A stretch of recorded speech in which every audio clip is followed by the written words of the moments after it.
Your brain is not broken. It is not weak, not damaged, not just anxious. When it fills your head with doubt right before you send the email, take the stage, or ask for the raise, it's doing exactly what it was built to do. It is protecting you. From what, you might ask? From success. From visibility. From the one thing that, for 300,000 years, was more dangerous than any predator on the savannah, standing out from the group. In this video, we're going to explore why self-doubt isn't a personality flaw you were unlucky enough to inherit. It's a survival algorithm running in the background of every human mind. We'll get into the actual neuroscience of why your brain treats rejection like a physical wound, why it's engineered to trust certainty over possibility even when certainty is misery, and by the end, you'll walk away with a concrete, trainable method for overriding it, because confidence was never magic. It's a skill, and like any skill, it has a mechanism. Let's take it apart. So let's start with the machine behind the doubt. Start here. Your brain did not evolve to make you happy. It evolved to keep you alive long enough to pass on your genes. Those are wildly different jobs, and almost none of the discomfort in modern life makes sense until you separate them. For nearly all of human history, the tribe was the technology that kept you breathing. No claws, no fangs, no armor plating, just each other. If you got exiled from that group of 40 or 50 people, you didn't go start a solo cabin in the woods and thrive. You died, fast, alone, and usually within weeks. So the brain built an alarm system for anything that risked your standing in the group, anything that might make you look incompetent, arrogant, foolish, or different. That alarm system is still fully operational. It just doesn't know the stakes have changed. Psychologist Roy Baumeister, along with his colleagues, published research in 2001 with a title that says it all. Bad is stronger than good. Across dozens of studies on human cognition and emotion, they found the same asymmetry again and again. Negative events, negative feedback, negative information, all of it carries more psychological weight than positive events of equal size. Losing $100 hurts more than finding $100 feels good. One cutting comment from a stranger outlasts 10 compliments in your memory. This isn't pessimism, it's architecture. Your brain is quite literally built with a heavier weighting system for anything that could signal danger. Because in the environment it evolved in, missing one real threat could kill you, but missing one opportunity for reward usually just meant a smaller meal. Now apply that to belief in yourself. Every time you consider doing something bold, starting the business, posting the video, saying the hard thing in the meeting, your brain runs a silent threat assessment. And because of that negativity bias, it doesn't weigh the assessment fairly. It doesn't ask what's the best that could happen. It asks what's the worst. And it treats the worst case answer as the most likely one. Because historically, underestimating danger was fatal, and overestimating it just cost you a little comfort. Your brain will always trade comfort for safety. Every single time. Unless you teach it a new trade. Now here's where it gets stranger. Because rejection doesn't just hurt emotionally, it hurts neurologically. You've probably said, or heard someone say, "It's just embarrassment, get over it." But neuroscience tells a very different story about what just embarrassment actually is inside your skull. In 2003, neuroscientist Naomi Eisenberger ran a study that has since become one of the most cited pieces of research in social psychology. She had participants play a simple ball-tossing game called Cyberball while lying in an fMRI scanner, except the game was rigged. Partway through, the other virtual players stopped throwing the ball to them, just left them out. A small, almost trivial social exclusion. But the brain scans told a different story than trivial. The dorsal anterior cingulate cortex, the same region that activates when you stub your toe or burn your hand, lit up. Social rejection wasn't processed as a separate, softer category of pain. Your brain runs it through the exact same circuitry as physical injury. Eisenberger's research helped establish something we now call the overlap hypothesis. To your nervous system, being left out of the group and being physically hurt are, chemically, close cousins. This is why the fear of judgment before a presentation can make your stomach churn like you're about to get hit by a car. It's why an unanswered text after a first date can feel like an actual ache in your chest. Your brain is not exaggerating for dramatic effect. It is registering a genuine threat signal, using the oldest pain circuitry it has, because for most of human history, social rejection was a threat to your survival. Self-doubt, then, isn't your imagination running wild. It's your amygdala and your anterior cingulate doing their jobs, scanning every future risk of visibility, judgment, or failure, and firing the same alarm they'd fire for a physical wound. The problem isn't that the alarm exists. The problem is that it's calibrated for a world that no longer exists. This is where the second major force comes in: certainty over possibility. There's a second layer to this, and it's just as important. Your brain doesn't just prefer safety over risk. It prefers certainty over possibility, even when the certain outcome is worse. Daniel Kahneman and Amos Tversky spent decades mapping this out, and one of their most famous findings, loss aversion, shows that people will often choose a guaranteed smaller loss over a probabilistic chance at a bigger gain, purely because the outcome is known. Translate that into everyday psychology. A familiar, mediocre life, where you already know the disappointments feel safer to your brain than an unfamiliar life where you might succeed spectacularly. Because might isn't computable. Your brain can't model it cleanly, so it defaults to distrust. This is why so many people stay in jobs they've outgrown, relationships that have gone flat, or identities that no longer fit, not because they lack ambition, but because the unknown territory of, what if I actually tried, triggers the same uncertainty avoidance circuitry that once kept your ancestors from wandering too far from a known food source into unmapped land. Uncertainty, to an ancient brain, looks identical to danger. It doesn't distinguish I might fail from I might die. It just registers unresolved risk and pulls the emergency brake. So now you've got two forces stacking on top of each other every time you consider believing in yourself. A negativity bias that assumes the worst outcome is the likely one, and an uncertainty aversion system that treats the unknown itself as a threat, regardless of what's actually on the other side of it. Self-doubt isn't one glitch. It's two ancient systems working in perfect, miserable harmony. Which brings us to why just believe in yourself doesn't actually work. This is also why affirmations so often backfire.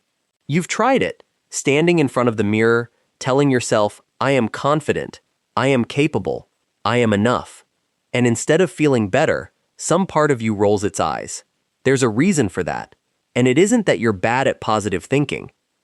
Psychologists studying self-affirmation have found that when a statement is too far from what you currently believe about yourself, your brain doesn't accept it. It argues with it.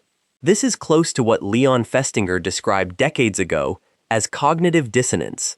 When a new belief clashes hard against an existing one, the mind doesn't quietly update. It generates friction, and often it resolves that friction by rejecting the new information rather than the old belief, because the old belief has years of evidence propping it up, however flimsy that evidence actually was. So telling a brain that has spent 30 years collecting proof of its own inadequacy that it's suddenly amazing isn't reassurance. It's a contradiction the brain has to fight off. This is precisely why willpower and repetition of nice-sounding phrases rarely move the needle on self-doubt. You're not short on nice phrases. You're short on evidence the phrases are true. And evidence isn't manufactured by saying something enough times. It's manufactured by doing something and surviving it. Which is exactly what the story that follows illustrates, on a scale most of us will never come close to. Let me tell you about the man who sat on an idea that changed the world, a 20-year hesitation that shows this exact mechanism playing out at the highest possible stakes. In 1838, a young British naturalist sat down and, in the privacy of his own notebook, wrote out the core idea of natural selection, the theory that would eventually be recognized as one of the most important scientific breakthroughs in human history. His name was Charles Darwin, and he told almost no one. For the next 2 decades, Darwin sat on it. He gathered evidence obsessively: pigeons, barnacles, finches, endless correspondence with breeders and botanists, building what would become an unassailable case. But he didn't publish. He wrote to a friend that confessing the theory felt like admitting to something criminal. Not because he doubted the science. He didn't. Privately, He was confident the mechanism was real. What he doubted was survivable exposure. He knew the moment the idea left his notebook, it would collide head-on with the religious and social order of Victorian England, and that his reputation, his standing among his peers, his place in the scientific community he'd spent his life building, all of it was on the line. 20 years.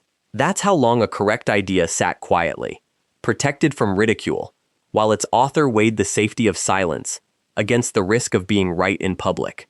It wasn't laziness. It wasn't a lack of conviction. It was the exact mechanism we've been describing, a brain treating social exile as equivalent to physical danger, running the threat calculation over and over, and choosing the guaranteed safety of obscurity over the uncertain reward of being recognized as correct. What finally forced his hand wasn't newfound courage. It was Alfred Russel Wallace, a naturalist working independently, sending Darwin a letter in 1858, outlining almost the identical theory. Darwin was suddenly staring down a different kind of threat. Not what if I'm wrong, but what if someone else gets credit for being right? And that was the version of risk his brain was finally willing to act on. Within a year, On the Origin of Species was published. The idea that changed how humanity understands itself had been sitting, fully formed, for 2 decades, held hostage by a nervous system, doing exactly what it evolved to do. Here's the part that matters for you. Darwin wasn't missing confidence in his ideas. He had that in abundance. What he was missing was a system for acting despite the doubt, instead of waiting for the doubt to disappear first. That's the whole game. And it's trainable. Here's the 4-step framework, and I'm calling it the exposure ledger method, because it treats confidence the way you'd treat any measurable skill, with reps, records, and rising stakes. Step 1. Name the threat, specifically. Vague dread is unmanageable. Specific dread is workable. Instead of, I'm scared to pitch this idea, write down exactly what your brain is predicting. They'll think it's naive. I'll be seen as unprepared. My boss will lose respect for me. Naming the actual predicted outcome takes it out of the shapeless amygdala fog and puts it somewhere you can examine it, which immediately reduces its charge. This is basic cognitive reframing, but the specificity is what makes it work. Threat left vague stays enormous. Threat written down gets small enough to look at. Step 2. Choose a micro-exposure. Don't confront the biggest version of the fear first. Find the smallest version of the same fear you can survive easily. Scared to pitch the big idea to leadership? Practice by voicing a smaller, low-stakes opinion in a team meeting first. Scared to post the video? Post the photo first. The mechanism here matters. You're not trying to feel ready. You're proving to a threat detection system that visibility didn't kill you, using a rep small enough that the outcome is almost guaranteed to be survivable. Step 3. Log the evidence. This is the step almost everyone skips, and it's the one that actually rewires the pattern. After every micro-exposure, write down what actually happened, in plain, boring detail. Not how you felt, what happened. I spoke up in the meeting. No one laughed. 2 people nodded. My boss asked a follow-up question. Your amygdala runs on pattern recognition, not logic. You cannot argue it into calm, but you can flood it with a growing written record of outcomes that contradict its prediction. Over weeks, that ledger becomes undeniable. The nervous system updates the same way it learned the fear in the first place, through repeated, logged experience, not through a single pep talk. Step 4. Reframe rejection as data, not verdict. This is where Annie Duke's work on decision-making under uncertainty is worth borrowing from. Duke draws a hard line between the quality of a decision and the quality of its outcome. A good decision can still produce a bad result, and that doesn't make it the wrong call. Apply that here. If you take the exposure and it goes badly, someone does criticize the idea, the pitch does fall flat, that's not proof you shouldn't have tried. It's one data point in a much larger sample. Bad outcomes inform the next attempt.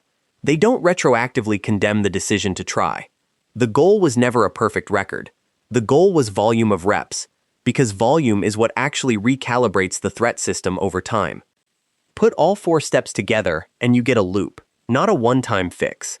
Name the specific threat, take the smallest survivable version of it, Log the plain, unembellished outcome and reframe whatever happened as data rather than a verdict on your worth. Then you repeat it, slightly larger, the following week. That's the entire mechanism. There's no version of this that skips the reps. Nobody talks their way into a recalibrated nervous system. They expose their way into one logged entry at a time, the same slow way Darwin's evidence eventually became too large to keep in a drawer. Notice, too, what this method quietly does to the size of your fear. Fear left unexamined tends to expand to fill the whole room. The first time you name it specifically, you shrink it down to something with edges. The first time you survive a small version of it, you shrink it again. By the 10th logged entry, most people find the fear hasn't vanished. It's just gotten quiet enough to act around. That's the realistic goal here, not the total absence of doubt. The ability to move while it's still in the room with you. So here's the reframe that changes everything once it actually lands, for confidence to show up first, so that you can finally act. But confidence isn't a green light that appears before the action.